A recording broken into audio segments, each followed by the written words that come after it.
Dear students, আমরা শব্দ পড়ছিলাম সাউন্ড। তাহলে যেখানে আমাদের শেষ করেছিলাম সেটা হচ্ছে প্রতিধ্বনি। প্রতিধ্বনি হচ্ছে আমি একটা শব্দ বললাম হ্যালো, এই শব্দটার মূল শব্দর বাইরেও এই একই শব্দ যখন কোনো প্রতিফলকে প্রতিফলিত হয়ে আলাদাভাবে আমার কানে আসবে সেটাকে হচ্ছে কি বলা হয়? প্রতিধ্বনি। এবার এই যে আমি যখন একটা শুনছি যে হ্যালো বললাম, হ্যালোটা আমার কানে তো এসছে, একটা শব্দ যেটা আমি বললাম সেটা তো আমার কানে এলো। এবার কোনো শব্দ শোনার সঙ্গে সঙ্গে কি হয়, সেই শব্দটা আমাদের কান থেকে যখন মস্তিষ্কে যায়, সেই মস্তিষ্কে এর অনুভূতি, এর রেশ খানিকক্ষণ থেকে যায়। অর্থাৎ এই যে হ্যালো বললাম, হ্যালোটা খানিকক্ষণ এখানে মস্তিষ্কের ভিতর থেকে যায়। সেটা কতক্ষণ বা সেটাকে কি বলে? তাহলে প্রতিধ্বনিটা আলাদা করে একটা শব্দ শোনার আগে আমার মস্তিষ্কে যে শব্দটা আমি শুনলাম, ধরো হ্যালো, এই হ্যালো কথাটা মাথায় ঢোকার পর এই হ্যালোটা যদি না বেরিয়ে যায়, মস্তিষ্ক থেকে যদি ইরেজ না হয়ে যায়, তাহলে আরেকটা হ্যালো শুনবো কি করে? তাহলে মস্তিষ্কে যদি হ্যালোটা ঢুকে থাকে, হ্যালো, মস্তিষ্কে হ্যালো হয়ে গেল, এবার আরেকটা হ্যালো কি করে শুনবো যতক্ষণ আগের হ্যালোটা আছে? তাহলে এই যে হ্যালো বললাম, এই কথাটা কতক্ষণ মস্তিষ্কে আছে? ঠিক আছে, তাহলে যতক্ষণ কোনো শব্দ মস্তিষ্কে তার অনুভূতিটা থাকবে শব্দের, সেটাকে কি বলা হয়? একটা টার্ম আছে, সেটাকে বলা হয় শ্রুতি নির্বন্ধ বা শ্রুতি নির্বন্ধ বা তোমার শব্দ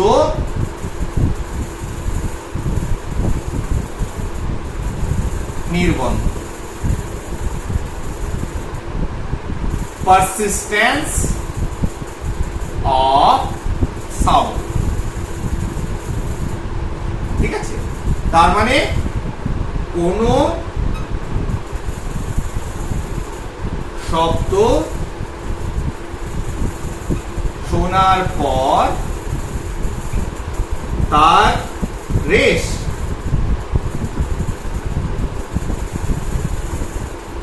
খানিকক্ষণ মস্তিষ্কে থেকে যায়, সেই সময়কালকে কি বলা হয়? শ্রুতি নির্বন্ধ বা শব্দ নির্বন্ধ বলে। কার? সেই শব্দটার। ঠিক আছে না?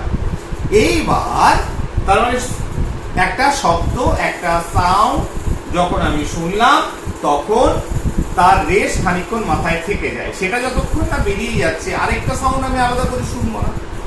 তাহলে এইবার আমি দেখি যে সেই সময়কালটা কতটা আমাদের মাথায়। তাহলে প্রতিধ্বনিটাকে বুঝতে গেলে, আরেকটা সাউন্ড পেতে গেলে, তাহলে আমাকে আগের সাউন্ডের রেশটা মাথা থেকে চলে যেতে হবে, যেটাকে শব্দ নির্বন্ধ বা শ্রুতি নির্বন্ধ, ইংরেজিতে পারসিস্টেন্স অফ সাউন্ড। এইবার এক নম্বর হচ্ছে ক্ষণস্থায়ী শব্দ। কিছু শব্দ আছে ক্ষণস্থায়ী শব্দ, যেমন হচ্ছে হাততালি, বা ধরো বন্দুকের আওয়াজ। কোন বন্দুকের যে আওয়াজ বেরোয় গুলি ছুড়লে বা হাততালির শব্দ, সেটা শব্দ নির্বন্ধ হচ্ছে কত? 1/10 সেকেন্ড বা 0.1 সেকেন্ড। তাহলে ক্ষণস্থায়ী শব্দ, যেটা খুব অল্পক্ষণ আমাদের মস্তিষ্কে স্থায়ী হয়, সেই শব্দটা, যেমন হাততালির শব্দ বা বন্দুকের আওয়াজ, সেটা সব থেকে কম আমাদের মাথায় তার রেশটা থাকে। সেই কমটা কত? 1/10 সেকেন্ড বা 0.1 সেকেন্ড। মানে খুব তাড়াতাড়ি ঢোকে আর বেরিয়ে চলে যায়। মানে 1 সেকেন্ডে 10 ভাগের 1 ভাগ সময় মাথার ভেতর এর রেশটা থেকে যায়। তার মানে একটা বন্দুকের আওয়াজ পালিয়ে গেল মাথা থেকে। 1/10 সেকেন্ড, 1 সেকেন্ডে 10 ভাগের 1 ভাগ সময় পর্যন্ত থাকে, খুব কম। এইবার 2 নম্বর হচ্ছে আর্টিকুলেট সাউন্ড।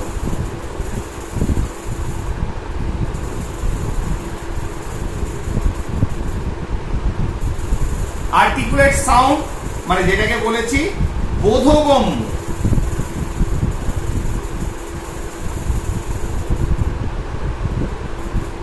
বোধগম্য শব্দ, অর্থাৎ আমরা যে কথাবার্তা বলি এগুলো হচ্ছে বোধগম্য শব্দ।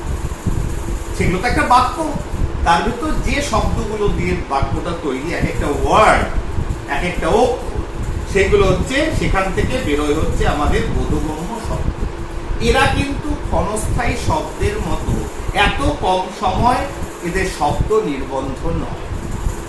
ঠিক আছে, এই আর্টিকুলেট সাউন্ড বা বোধগম্য শব্দ বিভিন্ন প্রকারের হয়। ঠিক আছে, এক নম্বর হচ্ছে একমাত্রিক, একমাত্রিক শব্দ, মোনো সিলেবল। এটা ইংলিশ গ্রামার, ইংরেজি গ্রামারের বা বাংলা গ্রামারের টপিক। তাহলে এই কথাটা তোমরা ইংরেজি গ্রামারে শুনেছো। যখন আমরা কোনো শব্দ, যেগুলো বোধগম্য শব্দ, সেগুলোকে বিভিন্ন উচ্চারণ বা আওয়াজের পরিপ্রেক্ষিতে বিভিন্ন সিলেবেলে, বিভিন্ন পদাংশতে, বিভিন্ন মাত্রাতে ভাগ করি, এবং ইট ডিপেন্ডস, কার উপর ডিপেন্ড করে? ভাওয়েলের উপর। অর্থাৎ এ, ই, আই, ও, ইউ। তাহলে ইংরেজি পড়াতে আরম্ভ করলাম, তাই তো? ভৌত বিজ্ঞান থেকে আমরা ইংরেজিতে চলে গেলাম। তাহলে ভাওয়েলের উপর নির্ভর করে অনেক সময় শেষে যদি ওয়াই থাকে, ওয়াই কেও এই সিলেবেল ভাঙাতে নিয়ে নেওয়া হয় ভাওয়েলের মতো। তাহলে প্রত্যেকটা ভাওয়েলে মোটামুটি একটা সিলেবেল পাওয়া যায়, উচ্চারণ পাওয়া যায়, মাত্রা পাওয়া যায়। যেমন ধরো এক নম্বর এক্সাম্পল, ধরো ক্যাট। তাহলে আর্টিকুলেট সাউন্ড নিয়ে আলোচনা করছি। যারা ক্ষণস্থায়ী শব্দ নেওয়ার মতো শ্রুতি নির্বন্ধ এদের একটু বেশি, যেগুলোকে বোধগম্য শব্দ বলছি, ক্ষণস্থায়ী শব্দ নয়। তাহলে ওরা তো 1-10 সেকেন্ড এসছে আর পালিয়েছে, বন্দুকের আওয়াজ, হাততালি আওয়াজ, কিন্তু এরা খানিকক্ষণ থাকবে। তার ভিতর একমাত্রিক, দ্বিমাত্রিক, ত্রিমাত্রিক বিভিন্ন রকম মাত্রার এই ধরনের শব্দ হতে পারে। ঠিক আছে, তাহলে দেখো, যেমন ধরো একমাত্রিক, মোনোসিলেবল, যেমন ধরো ক্যাট, একটা ভাওয়েল। তাহলে এটা হচ্ছে সিলেবেল হচ্ছে এক, একটাই সিলেবেল আছে, ক্যাট। 2 নম্বর ধরো আমি একটা বলি, হাংরি, ক্ষুধার্ত।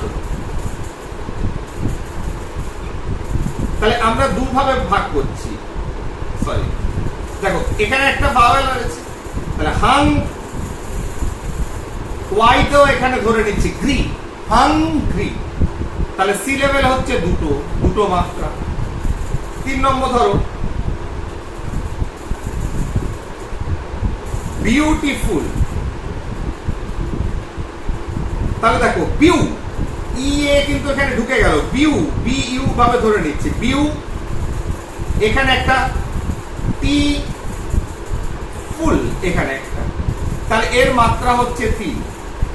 তো এরকম বোধগম্য যে শব্দগুলো রয়েছে, আর্টিকুলেট সাউন্ড, তাদের ভেতর মোনোসিলেবেল যে, যার মাত্রা 1, ঠিক আছে, এটা একমাত্রিক। এটা কি? দ্বিমাত্রিক। তাহলে এটা কি? আমি লিখে দিই এখানে, এটা একমাত্রিক হলো, আর এটা কি? দ্বিমাত্রিক, দুটো সিলেবেল। এটা ত্রিমাত্রিক।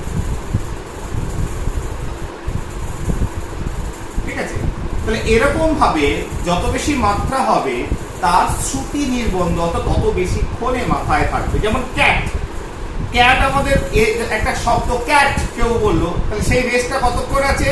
1-10 সেকেন্ড না, তার থেকে একটু বেশি, 1-5 সেকেন্ড। দ্বিমাত্রিক হলে জাস্ট 2 দিয়ে গুণ করো, 2-5 সেকেন্ড। ত্রিমাত্রিক হলে 3-5 সেকেন্ড।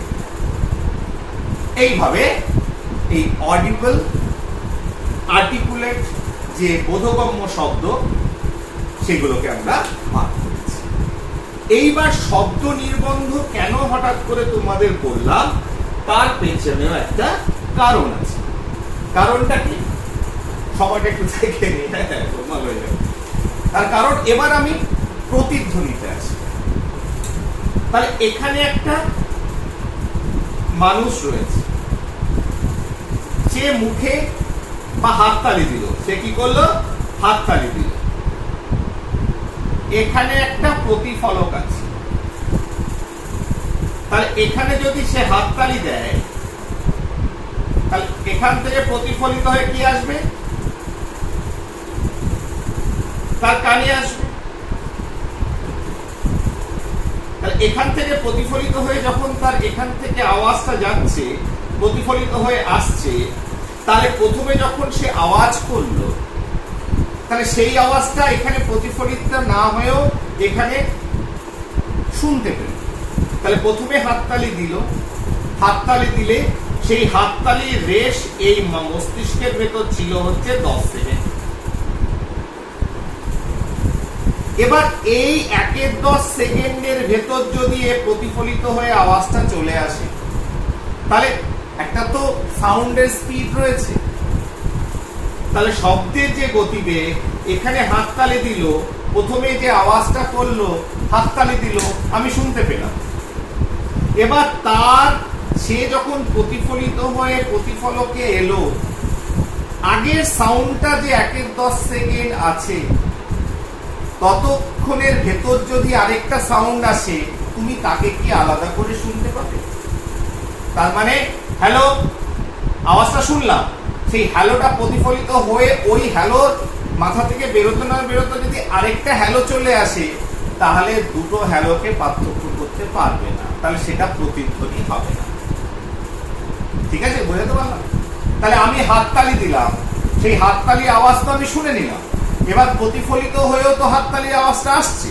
এবার এটা কান থেকে, মস্তিষ্ক থেকে বেরোতে না বেরোতে যদি আরেকটা সাউন্ড চলে আসে, তাহলে দুটো হাততালিকে আমি আলাদা করতে পারবো না, যেটা প্রতিফলিত হয়ে এসছে সেটাকে।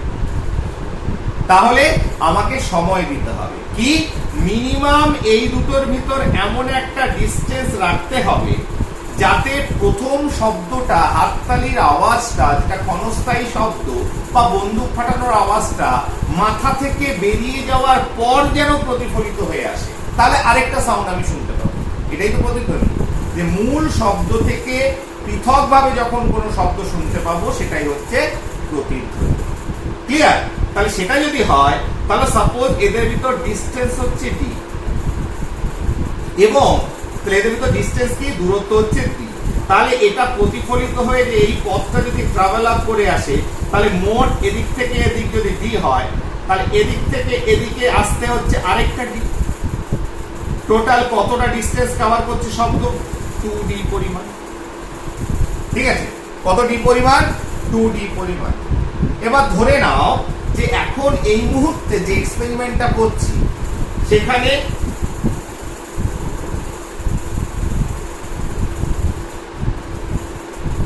শব্দের বেগ সমান 332 metre per second. 332 metre per second শব্দের বেগ। এবার তুমি বলবে যে এটা ফিক্স নো। এখন এক্সপেরিমেন্টটা করছে 332, কোথাও 340 লেখা আছে, কারণ বায়ুর ভেতরে সব বায়ুতে শব্দের বেগ এক হবে না। সেটা বায়ুটা হয়তো জলীয়, মানে তোমার ওয়াটার পার্টিকেলস রয়েছে, জলীয় বাষ্প পরিমাণ বেশি আছে, ময়েস্ট বেশি আছে, কিংবা ড্রাই এয়ার। তাহলে বিভিন্ন ধরনের বায়ুতে তার কম্পোজিশনের উপর নির্ভর করে, উপাদানের উপর নির্ভর করে বায়ু বেগটা হেরফের করে। ধরে নাও 332 মিটার পার সেকেন্ড হচ্ছে বায়ু শব্দের বেগ বায়ু। ঠিক আছে, টোটাল ডিস্টেন্স শব্দটাকে এই পর্যন্ত কভার আপ করতে হবে। শব্দ নির্বন্ধ t সমান কত? 1/10 সেকেন্ড। তাহলে velocity is equal to d by t, displacement by time।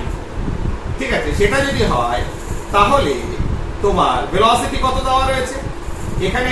এবার তাহলে অতএব, আর এখানে কি লিখবো? টোটাল ডিস্টেন্স কত গেল আর এলো 2d, বা 332 is equal to 2d by time হচ্ছে 0.1 সেকেন্ড, বা 2d is equal to 332 into 0.1 by 10 or D is equal to 33.2 divided by 2 16.6 metre. তাহলে D কত হতে হবে, দূরত্ব কত হতে হবে, মিনিমাম 16.6 মিটার। এর বাইরে যখনই যাবে তখনই ও আসতে মানে রেসটা কেটে যাবে, তারপরে আরেকটা সাউন্ড আসবে। আর এই 16.6 মিটারের ভেতরে যদি তুমি চলে আসো তাহলে আগের শব্দটা যেটা তুমি শুনলে তার রেস 1/10 সেকেন্ড যেহেতু রেস, সেই রেসটা তোমার কাটতে না কাটতে আরেকটা সাউন্ড চলে আসবে। কারণ এই টাইমটাকে ধরে আমি ডি এর মানটা বার করলাম, সেটা বের হলো 16.6 মিটার। তাহলে এই 16.6 মিটার মিনিমাম ডিস্টেন্স রাখতে হবে, তার বাইরে যখনই যাবে তখনই তুমি পৃথকভাবে আওয়াজটাকে শুনতে পারবে। আদারওয়াইজ তোমার কি হবে, হবে না কেন, আসবে। এখন আমি ঘরের ভেতর আছি, ডিস্টেন্সটা কত হচ্ছে 10 ফিট, সেখানে 16.6 মিটারের কাছাকাছি না। তাহলে ফলে কি হচ্ছে, আমি হ্যালো শব্দ চলে এসছে, তার আগে ওই হ্যালো বলেছি, ওই শব্দ চলে এসছে। এই শব্দটা আগে না চলে গেলে, মাথা থেকে বেরিয়ে না গেলে আরেকটা শব্দ কি করে শুনবো? আগের শব্দের রেসটা তো থেকে যাচ্ছে। হ্যালো, নো হ্যালো আদার।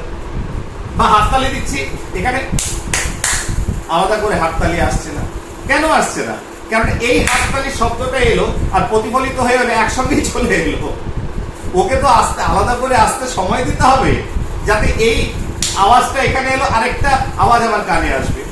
তাহলে সেই ডিসটেন্সটা কত, 16.6 মিটার। কার ক্ষেত্রে? ক্ষণস্থায়ী শব্দের ক্ষেত্রে। আর যদি বলো যে আর্টিকুলেট সাউন্ডের ক্ষেত্রে এই ডিসটেন্সটা কত হবে, ইজি।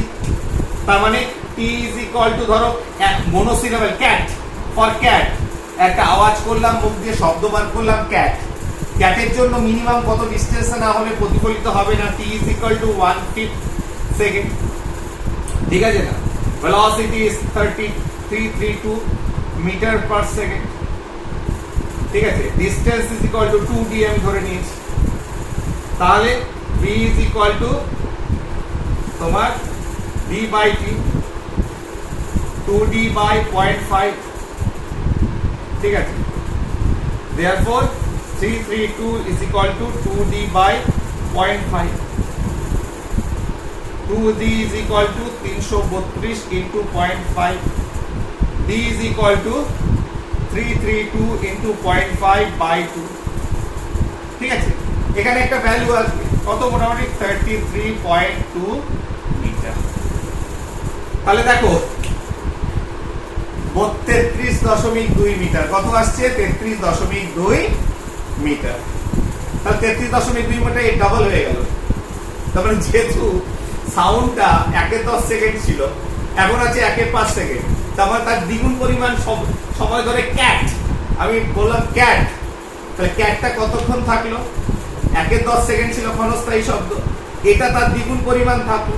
তাহলে যেহেতু দ্বিগুণ পরিমাণ আছে, প্রতিফলক ছিল 16.6 মিটার, এখন তার দ্বিগুণ পরিমাণ দূরে যেতে হবে, না হলে এই রেসটা থাকতে না থাকতে ওটা আবার চলে আসবে। তাহলে মিনিমাম ডিসটেন্স হতে হবে 33.2 মিটার। এই ডিসটেন্স যদি না হয় তাহলে কি হবে, আলাদা করে পৃথকভাবে আমি শব্দকে শুনতে পারবো না। যদি এটা বাইসিলেবল বা তোমার দ্বিমাত্রিক শব্দ হয় তাহলে এটা 2/5 হবে, তাই তো? তাহলে এখানে তোমার সেই হিসাবে তোমার আরো বেশি তোমার যাবে, ওটা পড়ে যাবে। অতএব অ্যান্সার কত বেরোবে, যদি এ হয় তাহলে আরো তার ডবল, যেটা মনোসিলাবল তার ডবল, তাহলে 66.4 মিটার। তাহলে 66.6 মিটার দূরে না রাখলে দ্বিমাত্রিক শব্দ শোনা যাবে না। ঠিক আছে, বা বিউটি দ্বিমাত্রিক শব্দ।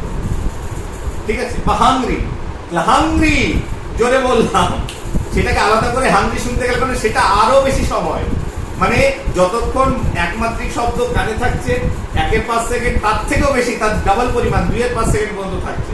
তার মানে প্রতিফলককে আরো যেটা পেয়েছি একমাত্রিকে তার দ্বিগুণ, 33.2 এর ডাবল 66.6 মিটারে রাখতে হবে, কারণ এটা যতক্ষণ কানে আছে তারপরে যেন ওইটা প্রতিফলিত হয়ে আছে।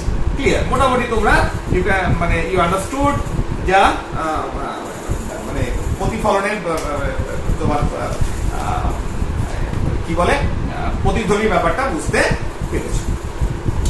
তাহলে প্রতিধ্বনি ইকো শুনতে হলে যে মিনিমাম ডিস্টেন্স কি হতে হবে সেটা তোমরা বুঝতে পেরেছ। ফাইন। এইবার শব্দের আরেকটা টার্ম আছে, শব্দের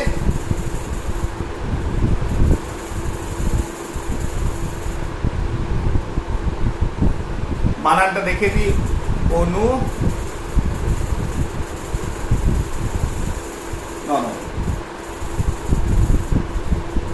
রিভারবেরেশন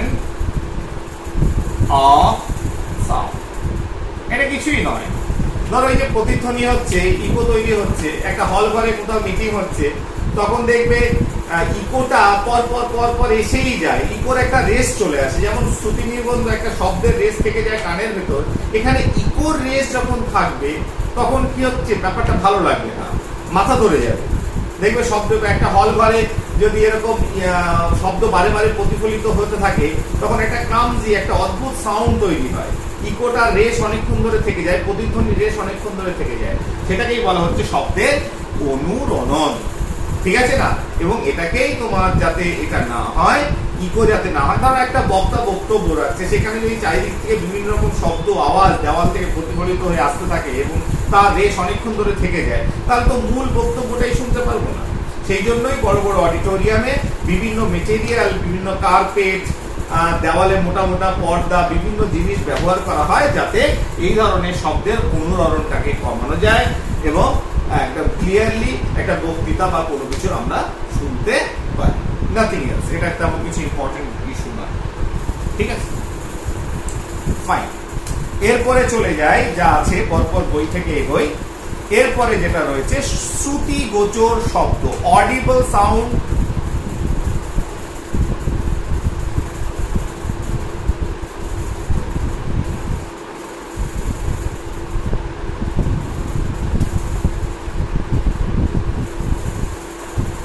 audible sound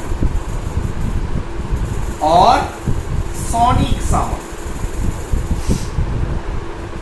দেখো শব্দ মানেই তো ওয়েভ, তরঙ্গ। আর তরঙ্গ যদি হয় তার একটা কম্পাঙ্ক আছে, ফ্রিকোয়েন্সি আছে। মানে পার সেকেন্ড যদি ধরি, পার সেকেন্ডে তোমার অবশ্যই পার সেকেন্ড ধরবো, পার সেকেন্ডে তোমার কতগুলো কম্পন, কতগুলো তরঙ্গ তৈরি হচ্ছে, এটা আমরা আগে আলোচনা করে নিয়েছি অনেক ভালোভাবে। তাহলে এবার মানুষ কোন শব্দটা, কোন ফ্রিকোয়েন্সির আওয়াজটা শুনতে পারে? মানুষের যে অডিবল সাউন্ডের রেঞ্জ সেটা হচ্ছে 20 হার্জ বা 20 সাইকেলস পার সেকেন্ড, অর্থাৎ এক সেকেন্ডে 20টা তরঙ্গ, পূর্ণ তরঙ্গ উৎপন্ন হলে মিনিমাম সেটা শুনতে পারে, ম্যাক্সিমাম 20,000 হার্জ। তাহলে কম্পাঙ্ক 20,000 থেকে কম্পাঙ্ক এক সেকেন্ডে কতগুলো কম্পন হলো? তাহলে পূর্ণ কম্পন এক সেকেন্ডে কতগুলো হলো? তাহলে এটা যদি একটা কম্পন হয়, তাহলে পূর্ণ তরঙ্গ একটা কমপ্লিট ওয়েভ এক সেকেন্ডে কতগুলো হলো? সেটা 20টা ওয়েভ থেকে 20,000টা তরঙ্গ। এই ফ্রিকোয়েন্সির ভেতর আওয়াজ মানুষ শুনতে পারে, এটাকে audible sound or Sonic sound বলে। বিভিন্ন পশু, যেমন আমি ফর এক্সাম্পল বলি ডগ, কুকুর, 40,000 40,000 পর্যন্ত, দিস ইজ, এটা হচ্ছে ম্যান বা হিউম্যান বিং।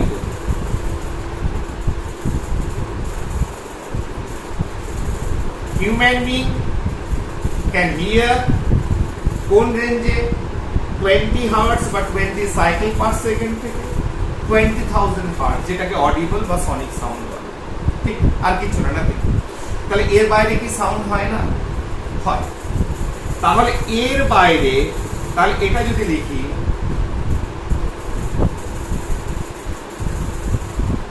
তাহলে 20 থেকে 20,000 hertz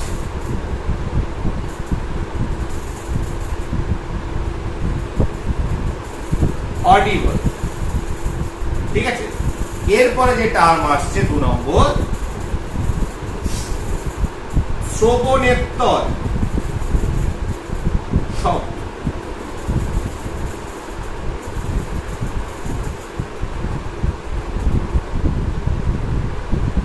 infrasonic sound. Infrasonic sound means less than 20 hertz. 20 hertz এর নিচে যেটা, সেটা হচ্ছে শ্রবণেত্তর বা ইনফ্রাসনিক।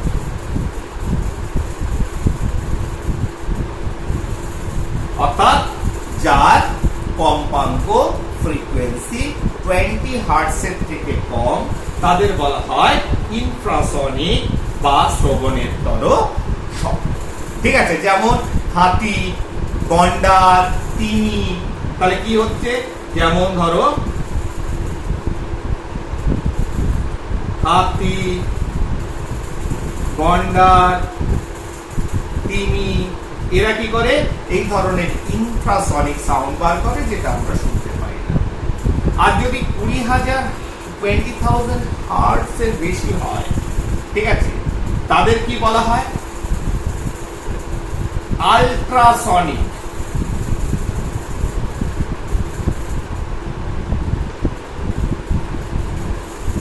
শ্রবণোত্তর শব্দ। আল্ট্রাসনিক, এটা সবাই আমরা শুনেছি, আল্ট্রাসাউন্ড করে এলো, ছবি তুলে এলো আল্ট্রাসাউন্ড। তা সেখানে এই আল্ট্রাসাউন্ড, আল্ট্রাসনিক কথাটা শুনেছি। যেমন বাদুড়, কুকুর শুনতে পায়, বাদুড় এই শব্দ উৎপন্ন করতে পারে। আর কে কে আছে, কুকুর, বিড়াল, বাঁদর, হরিণ, ডলফিন, এরা সবাই শুনতে পায়। বাদুড় নিজে তৈরি করতে পারে, বিভিন্ন যন্ত্র থেকে এই সাউন্ড তৈরি হয়। ঠিক আছে, কোনটা, আল্ট্রাসনিক সাউন্ড, এবং তার ইউটিলিটি অনেক বেশি। এই আল্ট্রাসনিক সাউন্ডের ইউজ কিন্তু আমরা বিভিন্ন ভাবে করে থাকি, যাদের ফ্রিকোয়েন্সি অনেক বেশি, এনার্জি অনেক বেশি, শক্তি অনেক বেশি। তাহলে যাদের কম্পাঙ্ক কি হবে, ফ্রিকোয়েন্সি কি হবে, 20,000 থেকে বেশি। তার মানে এই সাউন্ডটাও আমি শুনতে পাচ্ছি না, এই সাউন্ডটাও আমি শুনতে পাচ্ছি। একটাকে বলে শ্রবণেত্তর, আরেকটা শ্রবণোত্তর, তাই তো? হ্যাঁ, শ্রবণোত্তর আর শ্রবণেত্তর, একটা ইনফ্রাসনিক আর একটা আল্ট্রাসনিক। ঠিক আছে, এখানে এ আছে, এখানে 9 প্রকার রয়েছে। ফাইন, এর থেকে আর নতুন কিছু বলার কিছু নেই। আচ্ছা, আরেকটা জিনিস বলে দিই, যে তোমাদের বলেছিলাম কিনা জানেন না, হয়তো বলিনি এর আগের পার্টে, একটা ছোট্ট বিষয় বলবে, স্যার এটা তো বললেন না, একটা পরীক্ষা, সেটা হচ্ছে একটা বেলজার পরীক্ষা। দেখো, একটা জিনিস পরিষ্কার, আমরা তো বারে বারে বলেছি এটা পড়াতে, যে একটা সাউন্ড প্রপাগেট করতে গেলে একটা মাধ্যম চাই। কোন কণাগুলোকে, একটা মাধ্যম না হলে তার মলিকুলস গুলোকে, কোনগুলোকে নাড়াবে, কোন কার মাধ্যমে ওয়েভ তৈরি হবে, অর্থাৎ একটা মাধ্যম চাই। মাধ্যম হয়তো এনার্জিটা বয়ে নিয়ে যায় না, কিন্তু একটা আলোড়ন সৃষ্টি করে। তার একটা পরীক্ষা, একটা বেলজার পরীক্ষা আছে, যে একটা জার নিল, মানে এটা আমার মনে হলো যে এটা তো বলা হয়নি, একটা জার নিল, জারের ভেতর একটা কলিং বেল নিল, ঠিক আছে, একটা টেবিলের উপর বসিয়ে রাখা হলো বেল জার, কলিং বেল না হলো, ইলেকট্রিক সুইচ দেওয়া হলো, আওয়াজ হচ্ছে, আওয়াজ হচ্ছে। এইবার এখানে যদি একটা পাম্প বসিয়ে বাতাসটাকে আস্তে আস্তে, ভেতরের বাতাসটাকে, এখানে মুখটা আটকানো, সিল করা, ভেতরে কলিং বেলটা আছে, এবার বাতাসটাকে যদি বার করে দেওয়া হয় পাম্প দিয়ে, দেখা যাবে আওয়াজটা শোনা যাচ্ছে না।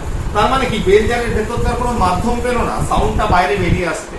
তাহলে মাধ্যম যখন মাঝখানে কাট অফ হয়ে গেল, মাঝখানে যদি এখানে কোনো মাধ্যম নেই, এয়ার নেই, পাম্প করে বার করে নিয়ে এসছো, ন্যাচারালি তুমি আর সাউন্ডটা শুনতে পাচ্ছ না। সিম্পল এক্সপেরিমেন্ট, বাস, কিছু নেই, নাথিং। দেখি ক মিনিট হয়েছে, যদি না হয়ে থাকে আমরা টেনে দেবো আরেকটু এই পার্টি। এরপরে হচ্ছে এই শ্রবণেত্তর, যেটা আল্ট্রাসনিক সাউন্ড, সেই সাউন্ডের ইউটিলিটি ভেরি ইন্টারেস্টিং। তার মানে আমরা অলরেডি ইকো বা প্রতিধ্বনি পড়েছি, সেটা আমাদের আশা করি খুব ভালো লেগেছে। এবার নেক্সট ভালো লাগার আরেকটা জায়গা আছে, সেটা হচ্ছে ইউটিলিটি আমরা ব্যবহার কি করি, সেটা হচ্ছে আল্ট্রাসনিক যে সাউন্ড, সেটাকে